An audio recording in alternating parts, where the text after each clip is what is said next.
नमस्कार दोस्तों, एवरीथिंग अभिषेक YouTube channel पे मैं अभिषेक आप सभी का स्वागत करता हूं। इस वीडियो में फिर से हम आप सभी के लिए लेकर के आए हैं रसायन विज्ञान यानी केमिस्ट्री का सीरीज, जो कि आए दिन जनरल कॉम्पिटिटिव एग्जामिनेशन चाहे किसी भी एग्जामिनेशन का हो, सभी में यह महत्वपूर्ण हो जाते हैं। जनरल साइंस के अंतर्गत जो आता है रसायन विज्ञान, वह सभी एग्जामिनेशनों के लिए महत्वपूर्ण हो जाता है। इसमें आइए जानेंगे सबसे पहली बात कि रसायन विज्ञान के बारे में और इनसे जुड़ी सारे तथ्यों को। उससे पहले हम आपको बताना चाहेंगे, अगर आप हमारे इस चैनल पर नए हैं तो प्लीज़ सब्सक्राइब करके बेल आइकन प्रेस कर लीजिएगा, ताकि आपको नए वीडियो का नोटिफिकेशन समय से मिल सके। और लाइक करना जो है कि मत भूलिएगा, और शेयर कर लीजिएगा दोस्तों के साथ। शुरू करेंगे। सबसे पहले जानेंगे कि रसायन विज्ञान होता क्या है। तो रसायन विज्ञान के जानने के लिए आपको इसकी परिभाषा को जानने की जरूरत हो जाएगी। तो यहाँ से देखेंगे, इस साइड में हमने इसको नोट करके रखा है, तो यहाँ पर आप देख सकते हैं कि रसायन विज्ञान किसे कहते हैं। तो रसायन विज्ञान को आप अंग्रेजी में केमिस्ट्री के नाम से भी जानते होंगे, और यह एक ऐसा विज्ञान है जिसमें हम क्या करते हैं, तो पदार्थ की संरचना, गुण, विचार और जो है कि प्रभाव का अध्ययन करते हैं। यानी कि जो पदार्थ है उसकी संरचना, गुण, विचार या फिर प्रभाव की जो हम अध्ययन करते हैं, तो वह विज्ञान कहलाता है, हमारा रसायन विज्ञान कहलाता है। आगे देखेंगे इसी संदर्भ में, तो कहता है कि यह विज्ञान पृथ्वी पर मौजूद सभी वस्तुओं के रचनात्मक स्वरूपों को समझने का अध्ययन करता है और हमारे आसपास की परिस्थितियों को व्याख्या करता है। यह रसायन विज्ञान का अध्ययन कहलाता है, यानी रसायन विज्ञान कहलाता है। आप नॉर्मल सी भाषा में कह सकते हैं कि जब हम किसी भी तत्व की, किसी भी धातु की, किसी भी पदार्थ की जो सूक्ष्म तरीके से हम अध्ययन करते हैं, तो वह रसायन विज्ञान के अंतर्गत ही हम अध्ययन कर रहे होते हैं। आगे बढ़ेंगे तो यहाँ पर आपको देखने को मिलेगा और सारी कई जानकारी, और जो कि बेहद ही इम्पोर्टेंट हो जाएंगे सभी एग्जामिनेशन के लिए। तो मैं यहाँ से थोड़ा सा निब ले लेता हूँ, और ताकि आपको समझा सकूं। यहाँ देखेंगे तो सबसे पहला आपको स्क्रीन पे दिखेगा रसायन विज्ञान। रसायन विज्ञान की परिभाषा आप तो समझ ही गए होंगे। अब सबसे पहले जानने की जरूरत होती है उसके अंतर्गत तो परमाणु के बारे में। तो परमाणु क्या होता है, तो जब किसी तत्व के सूक्ष्मतम कण जो कि रासायनिक अभिक्रिया में भाग लेता है, वह क्या कहलाता है, तो परमाणु कहलाता है। परमाणु किसे कहते हैं कि वैसा तत्व का वैसा सूक्ष्मतम कण जो कि रासायनिक अभिक्रिया में भाग ले, तो वह परमाणु कहलाता है, एटम कहलाता है। इसको इंग्लिश में एटम कहते हैं, ATOM, ध्यान रखेंगे। आगे बढ़ेंगे तो इसका निर्माण के बारे में जानने को मिलेगा कि परमाणु दो प्रकार के मूल कणों से मिलकर बने होते हैं। परमाणु कितने कणों से मिलकर बने होते हैं, तो दो मूल कणों से मिलकर बने होते हैं। पहला होता है अस्थाई मूलकण और दूसरा होता है अस्थाई मूलकण।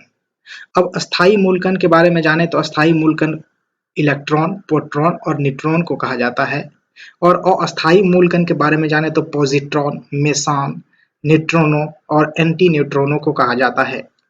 ध्यान रखेंगे। आगे बढ़ेंगे तो और जानकारी हम यहाँ से हासिल करेंगे अस्थाई मूलकण के बारे में। अब अस्थाई मूलकण के बारे में तो देख सकते हैं, यहाँ पर पहले नंबर में आता है इलेक्ट्रॉन। इलेक्ट्रॉन के बारे में अगर हम जानते हैं तो देख सकते हैं आपके स्क्रीन पे इलेक्ट्रॉन की किस तरीके से संरचना होती है और यह कहाँ अवस्थित रहता है। ये बीच वाला नाभिक कहलाता है, और ये जो कक्षा के आकार का होता है, इसके चारों ओर चक्कर लगाता रहता है इलेक्ट्रॉन। इलेक्ट्रॉन की जो खोजकर्ता थे उसको देखेंगे तो जे थॉमसन साहब 1897 ईस्वी में इसकी खोज की थी। ध्यान रखेंगे। विशेषता, इसके जो इलेक्ट्रॉन है उसकी विशेषता के बारे में जाने तो यह ऋण आवेशित कण होता है। इलेक्ट्रॉन पर आवेश जो होता है वह होता है कितना, तो -1.6 इंटू 10⁻19 कूलम्ब होता है। इलेक्ट्रॉन पर कितना आवेश होता है, तो -1.6 इंटू 10⁻19 कूलम्ब होता है। इसके द्रव्यमान के बारे में जाने तो 9.11 इंटू 10⁻31 किलोग्राम इसका जो है कि द्रव्यमान होता है। अब द्रव्यमान के बारे में जाने तो हाइड्रोजन के परमाणु का द्रव्यमान आप देखते हैं तो लगभग 1/1837 होता है। इसको ध्यान रखेंगे। हाइड्रोजन के परमाणु का जो द्रव्यमान है वह कितना होता है, 1/1837, जिसको भी ध्यान रखेंगे। अब जानेंगे कि प्रोटॉन, प्रोटॉन क्या होता है, यानी कि जो अस्थाई मूलकण है परमाणु के, उसी में से निकल के आता है प्रोटॉन। अब प्रोटॉन के बारे में जानेंगे कि प्रोटॉन की अवस्थित कहाँ रहता है, तो ये नाभिक में अवस्थित रहता है। इसको ध्यान रखेंगे। इसके जो खोजकर्ता थे वह थे ई गोल्डस्टीन महोदय थे, और यह जो कण होता है यह धनावेशित कैनाल रे से खोजा गया था। यह जो खोज हुआ था गोल्डस्टीन साहब के अनुसार, तो यह जो प्रोटॉन था इसका खोज कहाँ से किया गया था, धनावेशित कैनाल रे के खोज के समय में इसका खोज हुआ था। और रदरफोर्ड साहब ने प्रोटॉन की विधिवत खोज एवं नामकरण किया था। तो रदरफोर्ड साहब ने विधिवत इसका खोज और नामकरण किया, और गोल्डस्टीन साहब सबसे पहले प्रोटॉन की खोज किए थे। उसके बाद जब देखते हैं यहाँ पर, तो अर्नेस्ट रदरफोर्ड ने 1920 ईस्वी में प्रोटॉन की खोज की। कितने ईस्वी में? 1920 ईस्वी में अर्नेस्ट रदरफोर्ड के द्वारा प्रोटॉन की खोज किया गया। उसके बाद देखिए तो कुछ स्रोतों में खोजकर्ता गोल्डस्टीन एवं रदरफोर्ड दोनों को माना गया है, ध्यान रखेंगे इसको।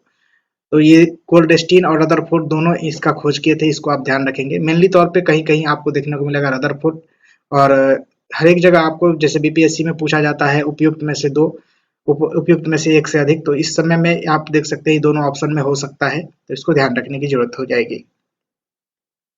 आगे बढ़ेंगे तो इसकी विशेषता के बारे में जानेंगे। तो यहाँ से निकल के आता है कि धनावेशित कण होता है, पॉजिटिवली चार्ज्ड पार्टिकल इसे कहते हैं। और प्रोटॉन पर जो आवेश होता है वह कितना होता है, तो पॉजिटिव में होता है 1.6 into 10 to the power 19 coulomb होता है। और द्रव्यमान को देखें तो 1.67 into 10 to the power 27 kilogram होता है। द्रव्यमान आप देखें तो एक हाइड्रोजन परमाणु के जो भार होते हैं उसके लगभग बराबर होते हैं। तो परमाणु के हाइड्रोजन परमाणु के जो एक अणु के जितना भार होता है, एक हाइड्रोजन परमाणु के जितना भार होता है उसके बराबर प्रोटॉन का जो है कि द्रव्यमान होता है, इसको ध्यान रखेंगे। अब जानेंगे यहाँ से लास्ट है न्यूट्रॉन। न्यूट्रॉन के बारे में देखेंगे तो यह भी जो है कि कहाँ अवस्थित होता है, तो यह भी नाभिक के अंदर अवस्थित होता है। अगर आप देखें तो इसकी खोजकर्ता के बारे में जेम्स चाडविक महोदय 1932 ईस्वी में नाम आता है इनका। प्रोटॉन प्लस न्यूट्रॉन जो होता है वह निक्लियॉन के नाम से जाना जाता है। प्रोटॉन और न्यूट्रॉन दोनों को अगर आप जोड़ेंगे तो इसे निक्लियॉन के नाम से जाना जाता है। इसलिए जाना जाता है क्योंकि यह दोनों जो कण होते हैं वह नाभिक में उपस्थित रहते हैं, इस वजह से। इसकी विशेषता के बारे में जाने तो विद्युत का यह जो है कि उदासीन कण होता है, विद्युत उदासीन कण होता है। इस पर कोई भी चार्ज नहीं होता है न्यूट्रॉन पे। इसके द्रव्यमान के बारे में जाने तो हाइड्रोजन परमाणु के भार के बराबर, हाइड्रोजन परमाणु के बराबर या फिर प्रोटॉन के द्रव्यमान के बराबर ही इसका भार होता है। यानी आप समझ सकते हैं 1.67 into 10 to the power 27 kilogram के बराबर इसका भार होता है न्यूट्रॉन का।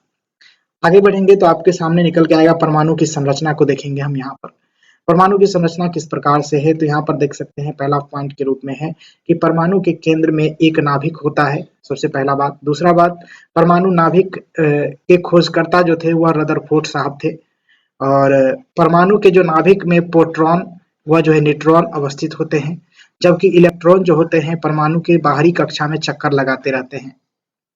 उसके बाद आपको देखने को मिलेगा नेक्स्ट पॉइंट के रूप में कि परमाणु के चारों तरफ स्थित कक्षाओं में क्रमशः के एल एम एन के नाम से जाना जाता है। जो परमाणु के चारों तरफ जो कक्षा होती है उस कक्षा को के एल एम एन नाम से जाना जाता है, जहां पर के सबसे भीतरी कक्षा होती है और एन जो होता है सबसे बाहरी संभावित कक्षा होती है। जैसे इस प्रकार से आप देख सकते हैं यहाँ पर, तो इस तरीके से। और ये जो बीच में रहता है यहाँ पर प्रोटॉन और न्यूट्रॉन अवस्थित रहता है, जैसे कि आप जान चुके हैं पहले ही। उसके बाद आपको देखने को मिलेगा यहाँ से देखने को मिलेगा, देख सकते हैं सबसे पहले संभारिक जानने से, समस्थानिक जानने से पहले परमाणु क्रमांक को जानना जरूरी हो जाएगा, यानी कि एटॉमिक नंबर क्या होता है। एटॉमिक नंबर को आप देखें तो इसे प्रतीक के रूप में आप लिख सकते हैं, जेड से सूचित कर सकते हैं। और परमाणु क्रमांक नाभिक में उपस्थित प्रोटॉनों की संख्या के बराबर होता है, यानी कि परमाणु जो क्रमांक होता है वह किसके बराबर होता है, तो जो परमाणु है उसके नाभिक में कितने प्रोटॉन है उसकी संख्या पर निर्भर करता है, संख्या के बराबर होता है। और इलेक्ट्रॉन की संख्या के बराबर होता है, यानी कि ध्यान रखेंगे परमाणु जो क्रमांक होता है वह इलेक्ट्रॉन की संख्या और प्रोटॉन की संख्या दोनों के बराबर होता है। आगे आप देखेंगे इसकी विशेषता के बारे में पॉइंट, जिसमें कि प्रत्येक तत्व का परमाणु क्रमांक नियत होता है। और दूसरा पॉइंट है कि भिन्न भिन्न तत्वों के परमाणु क्रमांक अलग अलग होते हैं।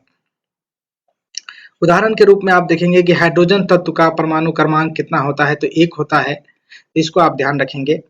आगे बढ़ेंगे तो और जानकारी यहाँ से हासिल करने की कोशिश करेंगे, जिसमें कि कहा गया है कि द्रव्यमान संख्या, जिसे मास नंबर के नाम से हम लोग जानते हैं, मास नंबर इंग्लिश में कहते हैं, इसका प्रतीक आप देख सकते हैं ए से सूचित किया जाता है। द्रव्यमान संख्या, इसके बारे में देखें तो द्रव्यमान संख्या जो होता है वह नाभिक में प्रोटॉनों की संख्या प्लस नाभिक में न्यूट्रॉनों की संख्या दोनों को जोड़ करके जो है कि हम निकाल सकते हैं परमाणु की द्रव्यमान संख्या को। आगे बढ़ेंगे तो इसकी विशेषता के बारे में देखने को मिलेगा। विशेषता क्या कहता है कि किसी तत्व के विभिन्न परमाणु की संख्या, द्रव्यमान की संख्या अलग अलग होना संभव है, यानी कि किसी भी जो तत्व है उसके परमाणु है, किसी भी तत्व के भिन्न भिन्न परमाणु की द्रव्यमान संख्या और द्रव्यमान संख्या जो होती है वह अलग-अलग हो सकती है, होने की संभावना है। द्रव्यमान संख्या परमाणु भार बराबर होते हैं। द्रव्यमान संख्या और परमाणु का जो भार होता है वह लगभग में बराबर होता है। यहाँ पर परमाणु संख्या जो होता है परमाणु भार के बराबर होता है। उसके बाद यहाँ पर देख सकते हैं कि समस्थानिक। समस्थानिक को आप देखें तो समस्थानिक के रूप में यहाँ पर हम जान सकते हैं कि क्या होता है। इसकी परिभाषा सबसे पहले देखेंगे, डेफिनेशन, तो समझ में आएगा कि किसी तत्व के समस्थानिकों में प्रोटॉन की जो संख्या समान लेकिन न्यूट्रॉन की संख्या भिन्न-भिन्न होती है। समझ लें कि समस्थानिक किसे कहते हैं। तो समस्थानिक किसी भी तत्व में समस्थानिकों में किसी तत्व के जो समस्थानिक होते हैं उसमें प्रोटॉन की संख्या समान होती है और लेकिन जो न्यूट्रॉन की जो संख्या है वो अलग-अलग होती है। इसको आप ध्यान रखेंगे। अगर दो समस्थानिक है तो उसमें प्रोटॉन की जो संख्या होगी समान होगी, लेकिन न्यूट्रॉन की संख्या होगी वह दोनों में अलग-अलग होगी। अथवा के रूप में आप देख सकते हैं कि समान परमाणु क्रमांक लेकिन भिन्न परमाणु द्रव्यमान होते हैं। इसमें कि समान परमाणु क्रमांक होते हैं लेकिन द्रव्यमान इसका अलग-अलग होता है। द्रव्यमान की जो संख्या होती है वो अलग होता है। वाले परमाणु को आप कह सकते हैं समस्थानिक। जिस प्रकार से आप देख सकते हैं यहाँ पर हाइड्रोजन के समस्थानिक उदाहरण के रूप में आप देख सकते हैं हाइड्रोजन के समस्थानिक H1 जिसका परमाणु संख्या भी 1 है और परमाणु भार भी 1 है और उसे प्रोटियम कहते हैं। और उसके बाद देखें तो H2 जो होता है उसको भी हाइड्रोजन कहते हैं, जिसका हाइड्रोजन का जो परमाणु संख्या है 2 हो जाता है और परमाणु भार के रूप में आप देख सकते हैं 1 ही है। तो इसको आप देखेंगे तो इससे आप पता लगा सकते हैं, सॉरी यहाँ पर उल्टा मैंने बोल दिया कि परमाणु जो संख्या है वह 1 ही है और परमाणु भार जो है कि बदल गया है, 2 हो गया है।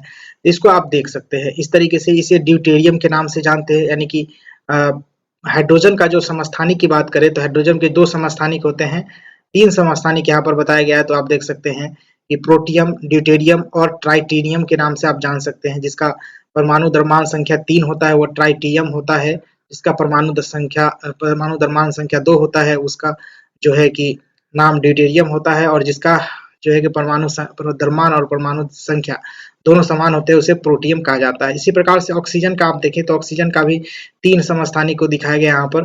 तो ऑक्सीजन का देखें तो 8 जिनका परमाणु संख्या होता है और परमाणु द्रव्यमान होता है 16। तो ये जो होता है तो यहाँ से आप जान सकते हैं कि जो ऑक्सीजन की जो परमाणु द्रव्यमान संख्या है 16 होता है और परमाणु संख्या 8 होता है। और एक और ऑक्सीजन होता है जो कि समस्थानिक के रूप में है, जिसका परमाणु संख्या 8 होता है और परमाणु द्रव्यमान संख्या 17 होता है। उसके बाद एक और है जिसका परमाणु संख्या 8 होता है और जिसका परमाणु द्रव्यमान संख्या के बारे में जाने तो यह 18 होता है। यानी कि परमाणु संख्या 8 और 18 इसका द्रव्यमान संख्या। ये ऑक्सीजन के जो होते हैं कि क्या होते हैं तो समस्थानिक हैं, जिसे आप देख सकते हैं यहाँ पर। आगे बढ़ेंगे तो यहाँ पर आपको देखने को मिलेगा समभारिक किसे कहते हैं। तो यहाँ पर देखने को मिलेगा सबसे पहले डेफिनेशन समभारिक के बारे में जानेंगे तो समान परमाणु द्रव्यमान परंतु भिन्न परमाणु क्रमांक वाले जो परमाणु होते हैं तो उसे हम समभारिक कहते हैं। यानी कि वैसा परमाणु जिसका द्रव्यमान समान हो और जो परमाणु क्रमांक होते हैं, परमाणु संख्या जो होते हैं वह अलग-अलग होते हैं, तो इसे हम समभारिक के रूप नाम से जानते हैं। यहाँ पर देखने को मिलेगा जैसे कि समभारिकों के नाभिकों में प्रोटॉन और न्यूट्रॉनों की जो संख्या का योग समान होता है किंतु प्रोटॉनों की जो संख्या अलग-अलग होती है। उदाहरण के रूप में आप देख सकते हैं सोडियम का जो कि परमाणु भार होता है किस तरीके से, तो सोडियम का परमाणु संख्या 11 होता है और इसका भार 24 होता है। और मैग्नीशियम का देखें तो 12 होता है और इसका भार 24 होता है। इसको आप देख सकते हैं। उसके बाद आर्गन के बारे में जान सकते हैं कि 18 होता है परमाणु संख्या। उसके बाद 40 इसका भार होता है, द्रव्यमान संख्या होता है या फिर परमाणु भार होता है। उसके बाद पोटासियम के बारे में जाने तो पोटासियम का 19 होता है और परमाणु संख्या 19 और 40 जो होता है इसका परमाणु भार होता है। कैल्शियम का भी 20 और परमाणु भार संख्या होता है, भार होता है कितना तो 40। तो इसको आप ध्यान रखेंगे। ये जो एक प्रकार का समभारिक है। और आगे बढ़ेंगे तो और जानकारी हम यहाँ से हासिल करने की कोशिश करेंगे। तो सम न्यूट्रॉनिक किसे कहते हैं, तो सम न्यूट्रॉनिक के बारे में यहाँ पर डेफिनेशन के बारे में देख लेते हैं। डेफिनेशन से कि परिभाषा के अनुसार आप देखें तो भिन्न तत्वों के वे परमाणु जिनमें कि न्यूट्रॉनों की संख्या समान होती है वह कहलाता है सम न्यूट्रॉनिक। उसके बाद उदाहरण के रूप में आप देख सकते हैं कि उदाहरण के रूप में क्या देख सकते हैं, तो यहाँ पर नाइट्रोजन के बारे में बताया जा रहा है कि नाइट्रोजन का जो परमाणु संख्या होता है वह 7 होता है और परमाणु भार होता है 15। और यहाँ पर परमाणु संख्या 6 होता है न्यूट्रॉन का और इसमें जो है कि 14 इसकी जो है कि क्या होते हैं, तो परमाणु भार होते हैं, द्रव्यमान संख्या होता है। यहाँ पर इलेक्ट्रॉन के बारे में देखें तो इलेक्ट्रॉन जो होते हैं न्यूट्रॉन में 7 होते हैं, और न्यूट्रॉन जो होते हैं 8 होते हैं, और प्रोटॉन होते हैं 7, यानी कि इलेक्ट्रॉन और प्रोटॉन दोनों समान होते हैं, न्यूट्रॉन की संख्या अधिक होती है। उसके बाद यहाँ पर देख सकते हैं कि 6 इलेक्ट्रॉन होते हैं इसमें, और इसमें न्यूट्रॉन की संख्या कितनी होती है, 8 होती है, और प्रोटॉन 8 होता है। इसको जानकारी मेन तौर पे आप समझ सकते हैं कि समन्यूट्रॉनिक किसे कहते हैं, जिसमें कि न्यूट्रॉन की संख्या समान हो, और समस्थानिक किसे कहते हैं, जिसमें कि प्रोटॉन की संख्या समान होती है और न्यूट्रॉन की संख्या भिन्न-भिन्न होती है। तो उस समय उस जो तत्व होते हैं उस तत्व को हम समस्थानिक कहते हैं। यानी आप इस तरीके से भी कर सकते हैं कि वैसे परमाणु जिनका है कि परमाणु संख्या जो होती है, परमाणु जो संख्या होती है वह समान होता है, और परमाणु भार अलग-अलग होते हैं, तो उसे समस्थानिक कहा जाता है। समभारिक किसे कहते हैं, वैसी परमाणु जिसकी भार जो है कि समान हो और परमाणु संख्या भिन्न-भिन्न हो, तो वो समभारिक के इस कैटेगरी में आता है। उसी प्रकार से यहाँ पर समन्यूट्रॉनिक है, जिसमें कि न्यूट्रॉन की संख्या बराबर होती है, तो उसे हम समन्यूट्रॉनिक कहते हैं। कि उपयुक्त यहाँ पर देख सकते हैं, उपयुक्त दोनों उदाहरण में न्यूट्रॉनों की संख्या समान है, अर्थात 8 है, इसलिए यह समन्यूट्रॉनिक के उदाहरण के स्वरूप आप जान सकते हैं। यहाँ पर देखें तो एस यानी सल्फर के बारे में बताया गया है कि सल्फर जो होता है किस तरीके से समभारिक समन्यूट्रॉनिक होता है, फास्फोरस होता है और फिर सल्फर होता है। तो यहाँ पर देख सकते हैं इस तरीके से। उसके बाद आपको देखने को मिलेगा सम इलेक्ट्रॉनिक के बारे में आप जाने तो इसके डेफिनेशन आप देख सकते हैं कि ऐसे आयन या फिर तत्व जिसके मध्य इलेक्ट्रॉनों की संख्या जो है कि बराबर होती है, जो ऐसे आयन या फिर तत्व जिनके जो अंदर होती है, जिनके मध्य इलेक्ट्रॉनों की जो संख्या होती है बराबर होती है, वह सम इलेक्ट्रॉनिक के नाम से जाना जाता है। उदाहरण के रूप में आप जान सकते हैं सोडियम हो गया, मैग्नीशियम हो गया, और उसके बाद फ्लोरीन हो गया, ऑक्सीजन हो गया, नियॉन हो गया। ये सभी जो होते हैं इसमें प्रत्येक से 10 इलेक्ट्रॉन होते हैं, तो ध्यान रखेंगे। तो ये जो होता है इसमें इलेक्ट्रॉनों की जो संख्या होती है वह समान होती है, तो वह सम इलेक्ट्रॉनिक के नाम से जाना जाता है। आगे बढ़ेंगे तो इलेक्ट्रॉन के प्रकार देखने को मिलेगा कि इलेक्ट्रॉन के प्रकार क्या होता है। तो इलेक्ट्रॉन के प्रकार के बारे में हम यहाँ पर जानेंगे कि इलेक्ट्रॉन 2 प्रकार के होते हैं। पहला होता है कोर इलेक्ट्रॉन और दूसरा होता है संयोजी इलेक्ट्रॉन।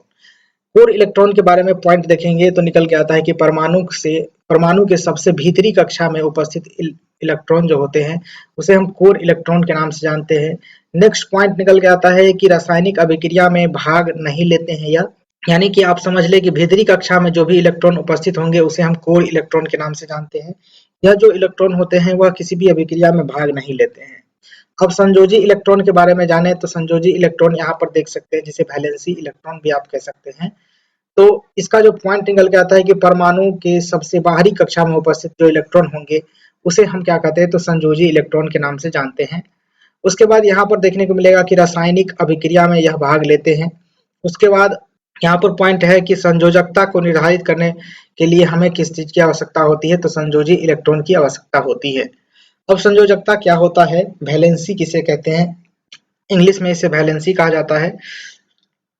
तो इससे निकल के आता है पॉइंट जिसे कहते हैं कि किसी भी परमाणु के बाह्यतम कक्षा में अष्टक पूर्ण करने के लिए जितने इलेक्ट्रॉन की साझेदारी की जाती है उसे उस परमाणु की संयोजकता के नाम से हम जानते हैं। जैसे कि सोडियम को लेते हैं Na सोडियम।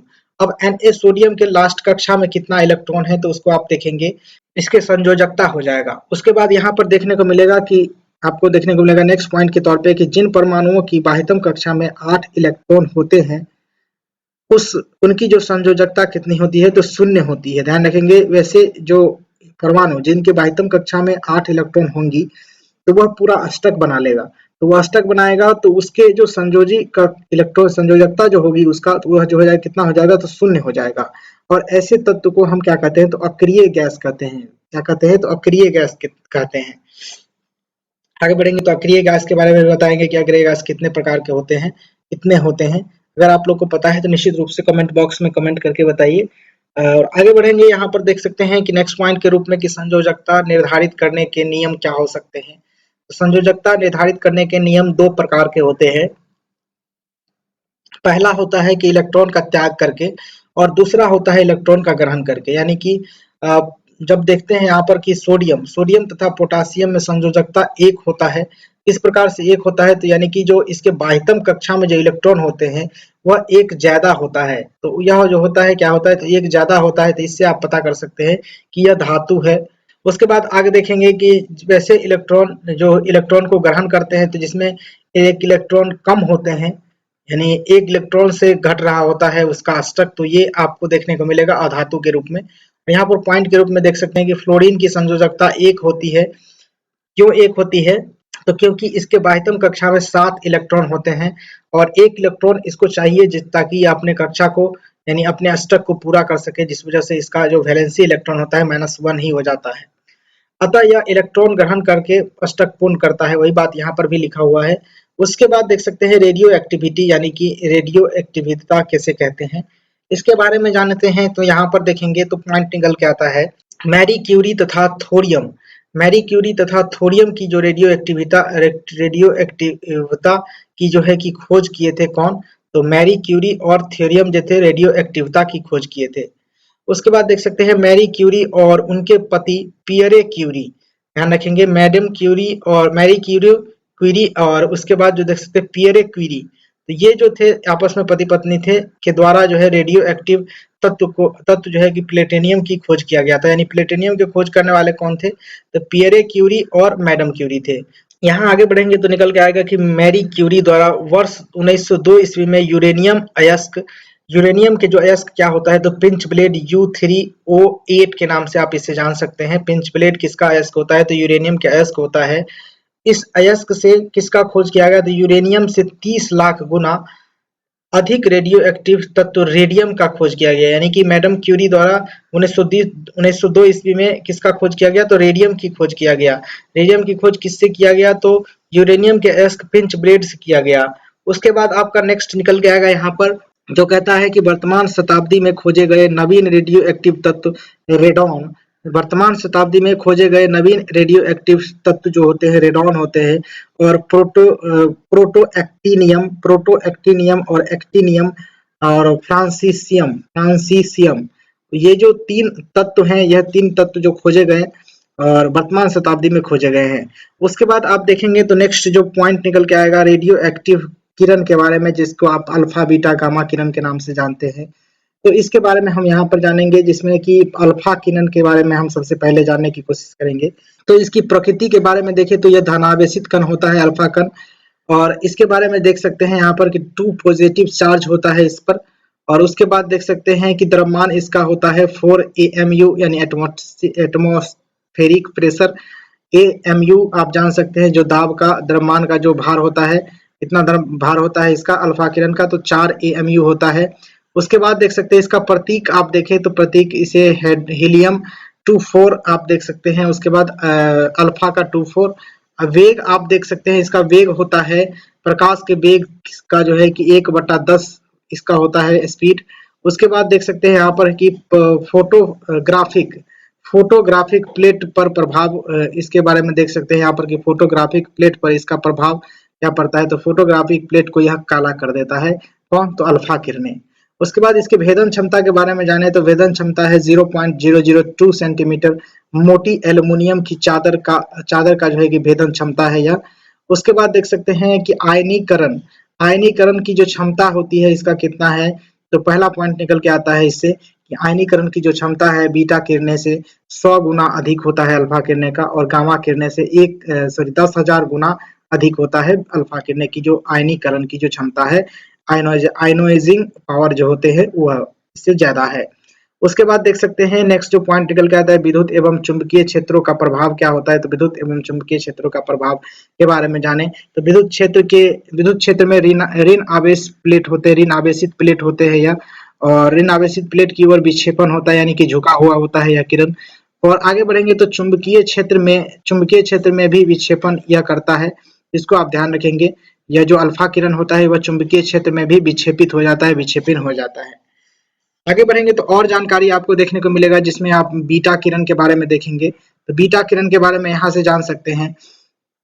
इसके प्रकृति के बारे में जाने तो यह जो है कि ऋण आवेशित कण से निर्मित होता है, और एक इकाई ऋण आवेश होता है। इस पर ध्यान रखेंगे कि इसमें जो है कि यह जो कण होता है बीटा कण, वह किस तरीके का कण होता है, तो निगेटिव कण होते हैं। इसके द्रव्यमान आप देखें तो 0.000548 AMU होता है। इसके प्रतीक के बारे में इस तरीके से आप देख सकते हैं, बीटा का पावर 01 और या फिर e⁻01। इसके वेग आप देख सकते हैं, प्रकाश के वेग के लगभग बराबर इसका वेग होता है, स्पीड होता है बीटा किरण का। इसके भेदन क्षमता के बारे में जाने तो 0.02 सेंटीमीटर एल्यूमिनियम मोटी एल्यूमिनियम की चादर की भेदने की क्षमता इसमें होती है। आयनीकरण की क्षमता के बारे में जाने तो अल्फा किरण से 100 गुना कम होता है। और आगे बढ़ेंगे तो यहाँ पर देखने को मिलेगा एक और पॉइंट जिसमें कहा गया कि विद्युत एवं चुंबकीय क्षेत्र का प्रभाव किस तरीके से होता है। तो विद्युत क्षेत्र में धन आवेशित प्लेट की ओर यह विक्षेपित करता है यह किरण, और चुंबकीय क्षेत्र में भी विक्षेपन इसे में देखा जा सकता है। उसके बाद फोटोग्राफिक प्लेट पर यह जो प्रभाव डालता है अल्फा किरण की अपेक्षा प्लेट को कम काला करता है, यानी अल्फा जो किरण होते हैं वह अधिक काला करता है किसको, तो फोटोग्राफिक प्लेट को, लेकिन जो बीटा किरण होते हैं यह थोड़ा सा कम काला करता है। आगे बढ़ेंगे और जानकारी यहाँ से हासिल करेंगे गामा किरण के बारे में। गामा किरण के बारे में तो इसकी प्रकृति आप देखेंगे तो इसका उदासीन होता है यह, और तरंगदैर्ध्य इसका जब देखते हैं लगभग 1 एंगास्ट्रम होता है। उसके बाद इसका वेग होता है प्रकाश के वेग के बराबर ही होता है। फोटोग्राफिक प्लेट पर इसका प्रभाव देखें तो अल्फा एवं बीटा किरणों की अपेक्षा प्लेट को सबसे कम काला करता है। उसके बाद आप जान सकते हैं इसकी भेदन क्षमता 100 सेंटीमीटर मोटी एल्यूमिनियम का चादर को भेदने की क्षमता इसमें होती है। आयनीकरण की जो क्षमता है वह देखें तो अल्फा किरणों की जो क्षमता होती है उसके 1/10,000 गुना होता है, और बीटा किरण की जो क्षमता होती है उससे 1/100 गुना कम होता है, 100 गुना होता है। उसके बाद देखने को मिलेगा विद्युत एवं चुंबकीय क्षेत्र का प्रभाव क्या होता है। तो विद्युत एवं चुंबकीय क्षेत्र में इसका जो प्रभाव होता है इस पर तो विद्युत और चुंबकीय क्षेत्र में कोई प्रभाव नहीं होता है। इसके बारे में आप जान सकते हैं कि गामा किरण पर विद्युत एवं चुंबकीय क्षेत्र में कोई प्रभाव नहीं होता है। आगे बढ़ेंगे तो देख सकते हैं नाभिकीय विखंडन के बारे में। नाभिकीय विखंडन के बारे में देखें तो यहाँ पर कहता है कि किसी भी भारी तत्व के नाभिक का टूटना नाभिकीय विखंडन कहलाता है। जैसे कि आप यूरेनियम 235 का विखंडन को जान सकते हैं, और किस तरीके से होता है ये रिएक्शन आपको दिख रहे होंगे स्क्रीन पे, जिसके यूरेनियम 235 का जब एक अणु को हम विखंडित करते हैं तो इसमें कितना ऊर्जा निकलता है, तो 210 मेगा वोल्ट का ऊर्जा निकलता है। आगे बढ़ेंगे तो देख सकते हैं कि इसी से निकल के आता है नाभिकीय रिएक्टर और परमाणु बम दोनों नाभिकीय विखंडन के सिद्धांत पर कार्य करता है। नाभिकीय रिएक्टर एवं परमाणु बम दोनों जो होते हैं वह नाभिकीय विखंडन के सिद्धांत पर कार्य करता है। अब देखेंगे यहाँ पर कि रेडियो एक्टिव पदार्थ एवं उसके उपयोग क्या क्या हो सकते हैं उसके बारे में। तो यहाँ से हम जानकारी एकत्रित करने की कोशिश करेंगे। सबसे पहला है कोबाल्ट 60। कोबाल्ट 60 का उपयोग हम कहाँ करते हैं, तो कैंसर के उपचार में करते हैं। लेकिन ये जो कोबाल्ट 60 है यह क्या है, तो किस प्रकार का तत्व है, किस प्रकार का पदार्थ है, तो रेडियो एक्टिव जो पदार्थ होते हैं। 2 नंबर में आप देखेंगे तो फॉस्फोरस 32। फॉस्फोरस 32 के बारे में देखें तो फॉस्फोरस 32 का जो किस तरीके से हम उपयोग करते हैं, तो रक्त कैंसर के उपचार में हम इसका उपयोग करते हैं। आर्सेनिक 74, आर्सेनिक 74 में आप देखें तो ट्यूमर का पता लगाने के लिए या फिर लगाने में हम कहते हैं आर्सेनिक 74 का उपयोग। उसके बाद देखें तो सोडियम 24, सोडियम 24 का जो उपयोग है वह हम कहाँ पर करते हैं, तो रक्त विकार के रूप में हम इसे करते हैं। और उसके बाद आप देख सकते हैं कि कार्बन 14, कार्बन 14 का हम उपयोग जीवाश्म की आयु को ज्ञात करने में भी करते हैं। उसके बाद देख सकते हैं hydrogen dating, hydrogen dating uranium uranium dating. Uranium dating के बारे में जाने तो यूरेनियम डेटिंग से हम क्या करते हैं, तो पृथ्वी व चट्टान की आयु को ज्ञात करने में यूरेनियम डेटिंग का इस्तेमाल किया जाता है। और कार्बन 14 के इस्तेमाल से हम किस चीज का अध्ययन करते हैं, तो जीवाश्म की आयु ज्ञात करने का अध्ययन करते हैं। आगे बढ़ेंगे तो देख सकते हैं कि आयोडीन 3 घेंघा रोग उपचार में इसका उपयोग करते हैं हम लोग आयोडीन 3 का, जो कि एक प्रकार से रेडियो एक्टिव पदार्थ है।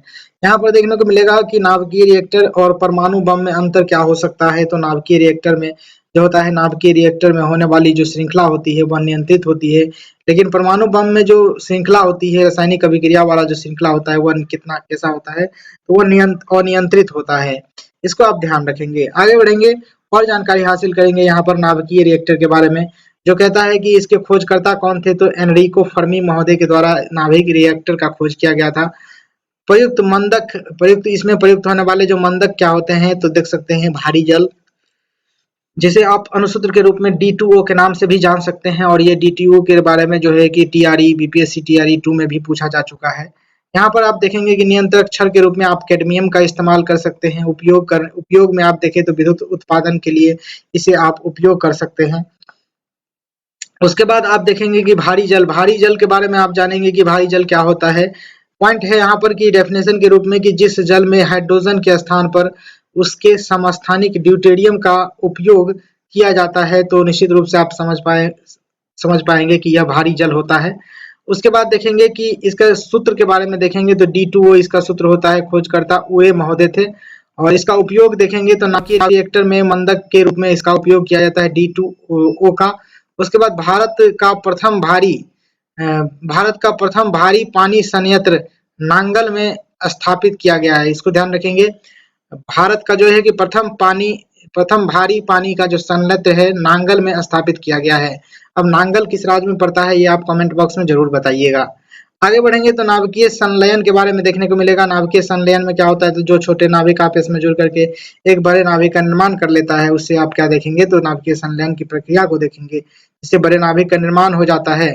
और उदाहरण के रूप में आप देखेंगे कि H2 1, उसके बाद देख सकते हैं 1 हाइड्रोजन, उसके बाद देख सकते हैं 2H4He यानी कि हीलियम बनाता है। उसके बाद 2 आयन उत्पन्न करता है। उसके बाद देख सकते हैं कि हाइड्रोजन बम नाभिकीय संलयन के सिद्धांत पर कार्य करता है।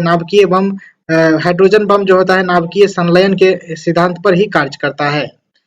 आगे बढ़ेंगे तो और जानकारी यहाँ से देखने को मिलेगा। यहाँ आप देख सकते हैं कि परमाणु की जो संरचना होती है वो किस प्रकार से होती है। तो बीच वाला जो भाग होता है वह न्यूक्लियस कहलाता है। और न्यूक्लियस के अंदर जो होता है प्रोटॉन और न्यूट्रॉन होता है। और प्रोटॉन और न्यूट्रॉन दोनों को जो मिलाते हैं तो उस वाले भाग को न्यूक्लियॉन कहा जाता है। इलेक्ट्रॉन बाहरी कक्षा में और सभी कक्षा में जो परमाणु के जितने भी सारे कक्षा होते हैं उसमें इलेक्ट्रॉन चक्कर काटते रहता है, जिसे परमाणु कक्ष भी आप कह सकते हैं। इसे इंग्लिश में और एटॉमिक ऑर्बिट के नाम से भी जानते हैं। यहाँ पर देखेंगे तो परीक्षा की दृष्टि से कुछ इंपोर्टेंट जो तथ्य है उसके बारे में बताया गया। यहाँ पर देख सकते हैं सबसे पहला तथ्य है कि हीलियम के नाभिक में होते हैं कौन से, तो हीलियम के नाभिक में 2 प्रोटॉन और 2 न्यूट्रॉन होते हैं। कितने न्यूट्रॉन होते हैं, तो 2 प्रोटॉन और 2 न्यूट्रॉन होते हैं। आगे बढ़ेंगे तो परमाणु की कक्षा को भरने का क्रम नियंत्रित होता है किससे, तो उपबाव सिद्धांत पर आधारित होता है। उपबाव सिद्धांत द्वारा जो है कि नियंत्रित होता है। क्या नियंत्रित होता है, तो परमाणु के कक्षा को भरने के जो क्रम होते हैं उसे आप ऑफ-बाउ सिद्धांत से नियंत्रित कर सकते हैं। उसके बाद देखेंगे तो रेडियो एक्टिविटी की मापी जाती है। रेडियो एक्टिविटी किससे मापी जाती है, तो गाइगर काउंटर से नापी जाती है, जिसे गाइगर मूलर काउंटर के रूप में भी हम लोग कहते हैं। उसके बाद देख सकते हैं नेक्स्ट जो पॉइंट है, कहता है कि रेडियो एक्टिविटी के आविष्कार कौन किए थे, तो हेनरी बैक्यूरेल महोदय किए थे, जो कि 1896 ईस्वी में किए थे रेडियो एक्टिविटी की आविष्कार। उसके बाद आपको देखने को मिलेगा यहाँ पर रासायनिक एवं भौतिक परिवर्तन तथा विलयन। यहाँ पर जानेंगे कि रासायनिक एवं भौतिक परिवर्तन तथा विलयन के रूप में इसके डेफिनेशन के बारे में देखते हैं कि भौतिक परिवर्तन का जो डेफिनेशन है उसके बारे में हम यहाँ पर जानते हैं कि किसी भी पदार्थ के भौतिक गुणों जैसे कि रूप, रंग, आकार, द्रव्यमान, घनत्व तथा तापमान में परिवर्तन भौतिक परिवर्तन कहलाता है। यानी कि जब भी किसी भी पदार्थ में किस प्रकार से, तो रूप के तौर पे, रंग के तौर पे, आकार, द्रव्यमान, घनत्व या फिर तापमान में जब परिवर्तन आता है तो आप निश्चित रूप से उसे कहेंगे कि उस परिवर्तन को आप कह सकते हैं कि भौतिक परिवर्तन कह सकते हैं। विशेष रूप से आप देखेंगे कि भौतिक परिवर्तन से पदार्थ के रासायनिक गुणों में कोई परिवर्तन नहीं होता है। इसको भी आप ध्यान रखेंगे। जो भौतिक परिवर्तन होते हैं उसमें पदार्थ के जो आंतरिक पदार्थ के जो रासायनिक गुण होते हैं उसमें कोई परिवर्तन नहीं होता है। आगे देखेंगे तो नेक्स्ट पॉइंट के रूप में भौतिक परिवर्तन अस्थायी और उत्क्रमणीय रूप से होते हैं। तो इसको ध्यान रखेंगे, भौतिक जो परिवर्तन होते हैं वो अस्थायी एवं उत्क्रमणीय होते हैं। आगे बढ़ेंगे तो देख सकते हैं भौतिक परिवर्तन के कुछ उदाहरण यहाँ पर देखने को मिलेगा कि बल्ब का जलना हो गया, स्प्रिंग का टूटना हो गया, उसके बाद कांच का टूटना, पानी का जमना, बर्फ का पिघलना और नमक पानी का घोल, आप देख सकते हैं चीनी का घोल, जल का वाष्प में परिवर्तन, पानी को गर्म करना और कागज का गलना। इस तरीके के जो परिवर्तन होते हैं, इस तरीके के जो कार्य होते हैं, तो यह परिवर्तन आपका भौतिक परिवर्तन कहलाता है। आगे बढ़ेंगे तो डेफिनेशन के तौर पे आप देखेंगे यहाँ पर रासायनिक परिवर्तन के, रासायनिक परिवर्तन क्या होता है कि जब किसी भी पदार्थ में रासायनिक गुणों में जो परिवर्तन होना ही रासायनिक परिवर्तन कहलाता है। यानी कि जब भी किसी भी पदार्थ में आप देखेंगे कि उसके रासायनिक गुण में जो परिवर्तन हो जाते हैं तो वह रासायनिक परिवर्तन के कारण कहलाते हैं। उसके बाद देखेंगे कुछ विशेष तौर पे पॉइंट को देखेंगे तो यहाँ पर रासायनिक परिवर्तन में प्रायः नए पदार्थ का निर्माण होता है, इसको ध्यान रखेंगे। और रासायनिक परिवर्तन और रासायनिक जो परिवर्तन होते हैं वो अस्थायी होता है, लेकिन भौतिक जो परिवर्तन होते हैं वो क्या होते हैं तो अस्थायी होता है। क्या होता है तो रासायनिक परिवर्तन अस्थायी और क्या होता है तो अनुक्रमणीय होता है, यानी क्या होता है तो अनुक्रमणीय होता है यानी क्रम से होता है। और जो भौतिक परिवर्तन होते हैं वह क्या होते हैं उत्क्रमणीय होता है, कोई भी क्रम नहीं होता है, अस्थायी होता है, इसको ध्यान रखेंगे। अब यहाँ पर देख सकते हैं कि रासायनिक परिवर्तन के कुछ उदाहरण के रूप में आप देखेंगे तो उदाहरण आप देख सकते हैं दही से दूध से दही का बनना, लकड़ी से कोयले का बनना, फलों का पकना और लोहे में जंग लगना। और यहाँ पर देख सकते हैं प्रकाश ऊर्जा का रासायनिक ऊर्जा में परिवर्तन होना, कपूर का जलना, दूध का खट्टा होना और खून का थक्का बनना। ये सारे के सारे जो उदाहरण हैं आप जान सकते हैं इसे कि रासायनिक परिवर्तन के ही ये सारे उदाहरण हैं। ये कई बार पूछा जाता है एग्जामिनेशन में, इसको आप ध्यान रखेंगे। उसके बाद देखेंगे यहाँ पर विलयन क्या होता है। विलयन के बारे में जानते हैं कि परिभाषा के रूप में कि दो या दो से अधिक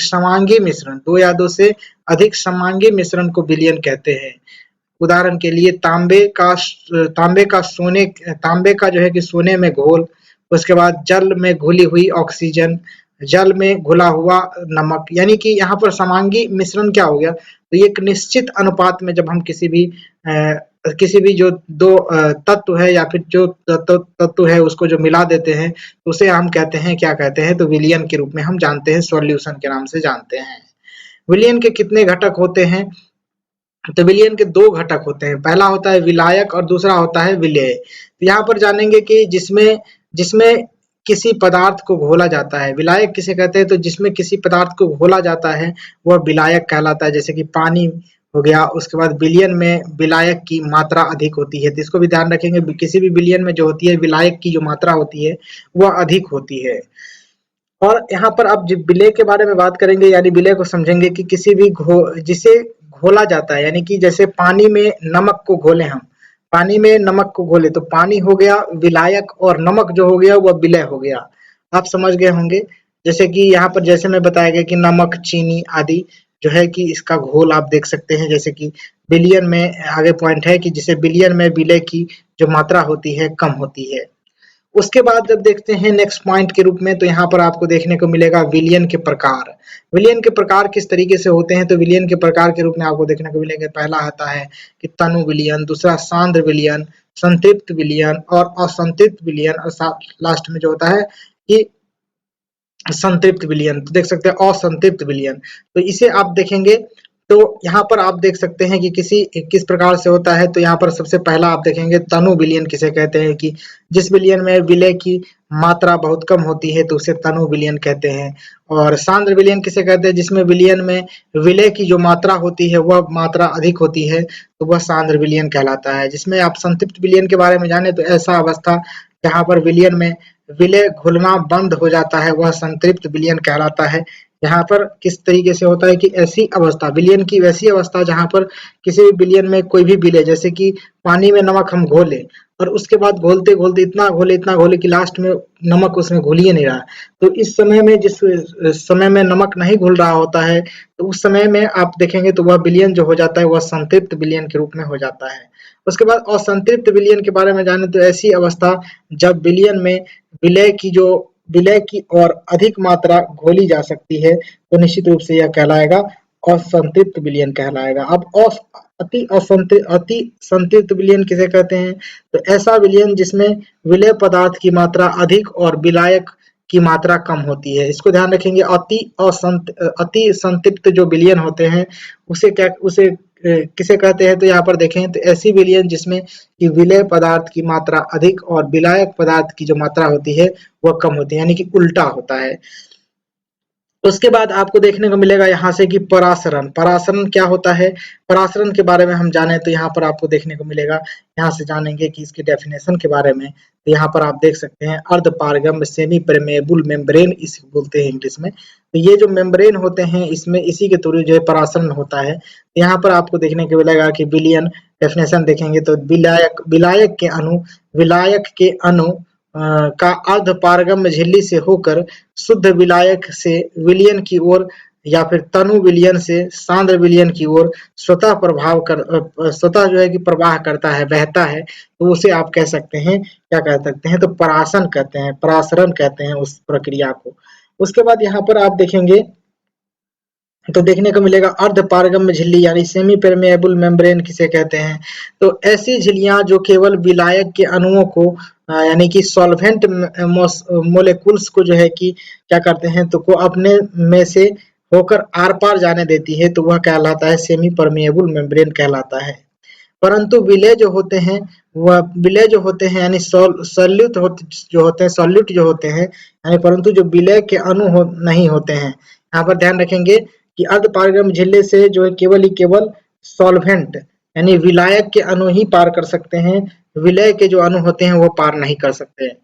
इसको आप ध्यान रखेंगे। उसके बाद आपको देखने को मिलेगा नेक्स्ट पॉइंट के रूप में, उसको जानेंगे तो यहाँ से देखने को मिलेगा जैसे कि कार्बनिक रसायन है। उसके पहले आपको यहाँ पर देखने को मिलेगा परीक्षा की दृष्टि से कुछ प्रश्न है, उसको हम देख लेते हैं।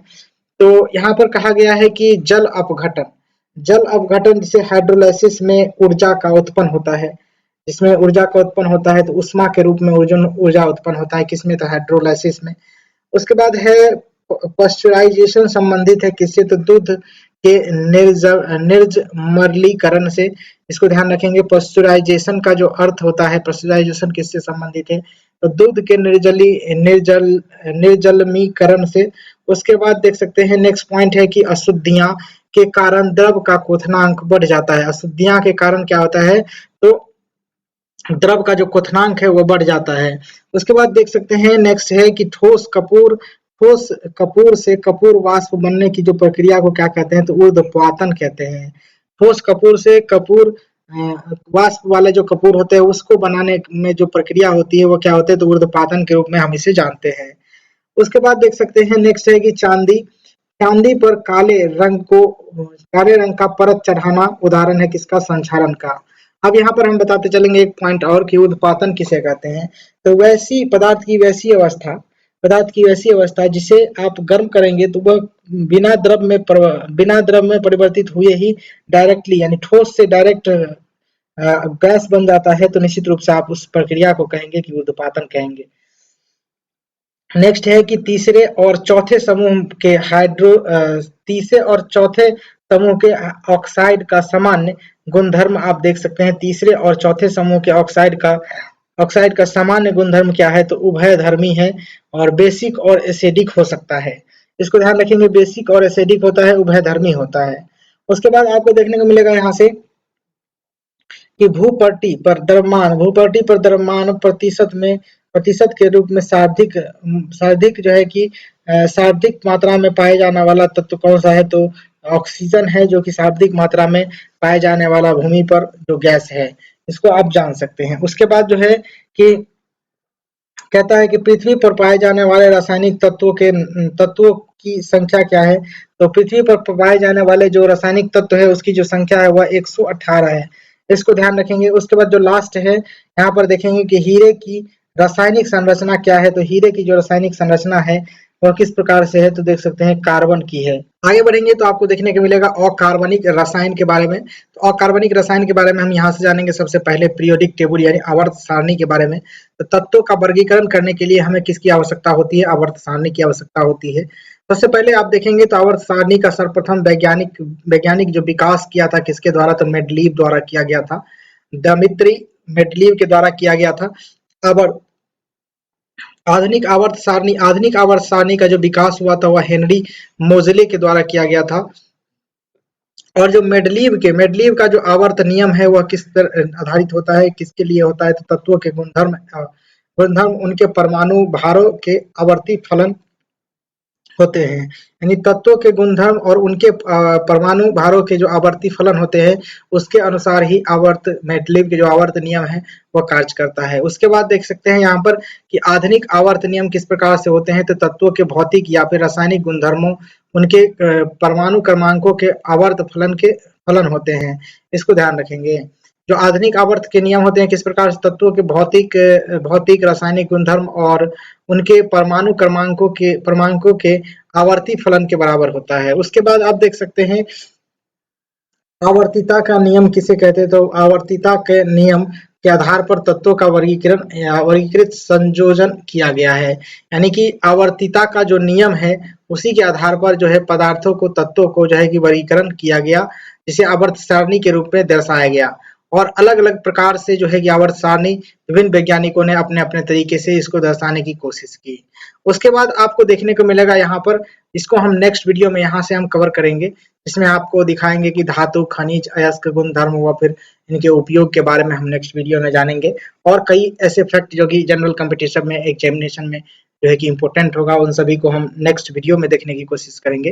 फिलहाल इस वीडियो में बस इतना ही। Thank you for watching this video. जय हिंद, वंदे मातरम।